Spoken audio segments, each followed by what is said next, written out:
hadis tersebut sudah dijelaskan bahwa kita sejatinya adalah seorang pemimpin. Ya, pemimpin.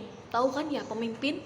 Kita harus bisa memimpin diri sendiri, memimpin hawa nafsu kita, dan memimpin waktu kita. Nah, paling susah nih waktu deh kayaknya ya. Nah, di sini saya akan membahas memimpin waktu. Kita juga harus bisa nih memanage waktu dengan baik, memimpin waktu dengan adil. Kita kan pemimpin ya, kita juga harus bisa dong memimpin waktu. Bagaimana kita memimpin waktu agar waktu itu bisa digunakan dengan sebaik-baiknya.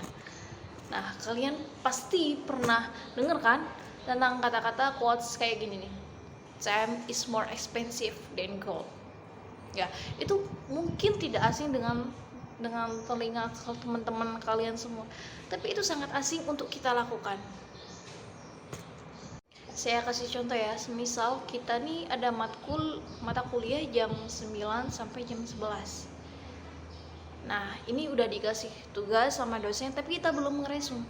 Kita malah abis matkul itu kita malah main ML, scroll TikTok, terus masih chattingan sama teman-teman, atau masih chattingan dengan doi nih bagi yang punya doi.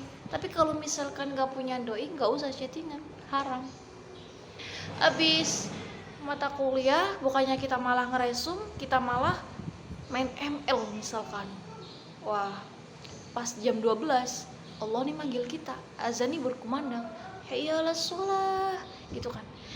Nah, pas azan berkumandang, kita nggak segera memenuhi panggilannya, kita nggak berbondong-bondong memenuhi panggilannya, kita malah masih asik dengan main ML atau scroll TikTok tadi. Kita udah asik, tapi Allah nih nggak marah pas Allah manggil, kita masih belum ngerespon, kita atau katakan kita masih slow respon sama Allah. Tapi Allah nggak marah, malah Allah masih kasih nikmat yang lebih, masih menggerakkan jarinya untuk main ML, masih scroll TikTok, masih diberikan nafas. Wah, nikmat juga ya. Padahal kita udah melakukan maksiat, tapi Allah nih udah ngasih kenikmatan yang lebih.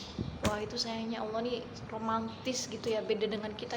Kalau misalkan kita manggil orang, Abdullah misalkan, tapi dianya nggak noleh, sakit hati kan ya. Kayak gimana ya, orang dipanggil penting juga tapi nggak noleh. Wah, tapi Allah nggak marah cuy. Allah itu malah kayak manggil hamba-hambanya tuh, ya ibadi, wahai hamba-hambaku. So sweet kan, bukan wahai hamba-hambaku yang berdusta. Enggak ada kan, wahai hamba-hambaku, ya ibadi. Wah, so sweet. Nah, saya ada contoh lagi nih buat teman-teman, buat diri saya sendiri juga, buat teman-teman juga. Kalau misalkan kita nih lagi chat seorang, padahal itu penting, tapi dianya yang selalu respon. Kita kan yang udah nunggu, udah bete, nunggu dibalasnya 5 jam kemudian. Apa nggak bete kita tuh? Kayak ya udahlah, kayak apa ya, mood untuk buat bahas topik ini udah langsung hilang gitu kan. Tapi Allah enggak, Allah masih menerima apa yang kita keluh kesahkan, apa yang kita butuhkan ke Allah. Allah ini masih menerima. An Ummi Farwah qalat su'ila Rasulullah sallallahu alaihi wasallam ayyul a'mal afdalu, qal as-salatu fi awwali waqtiha. Dari Ummu Farwah mengatakan, Rasulullah sallallahu alaihi wasallam pernah ditanya, amalan apakah yang paling utama, dan beliau pun menjawab, sholat di awal waktu. Jadi mari teman-teman, kita juga harus bisa memenuhi panggilannya dengan tepat waktu, dengan awal waktu, karena itu utama. Demi masa, sesungguhnya manusia mengalami kerugian, kecuali orang-orang yang beriman, yang mengerjakan kebajikan, yang saling berwasiat pada kebenaran, dan saling berwasiat dengan kesabaran. Di ayat ini Allah bersumpah kalau misalkan waktu, masa atau waktu, sesuatu yang sangat bernilai, sesuatu yang sangat berharga.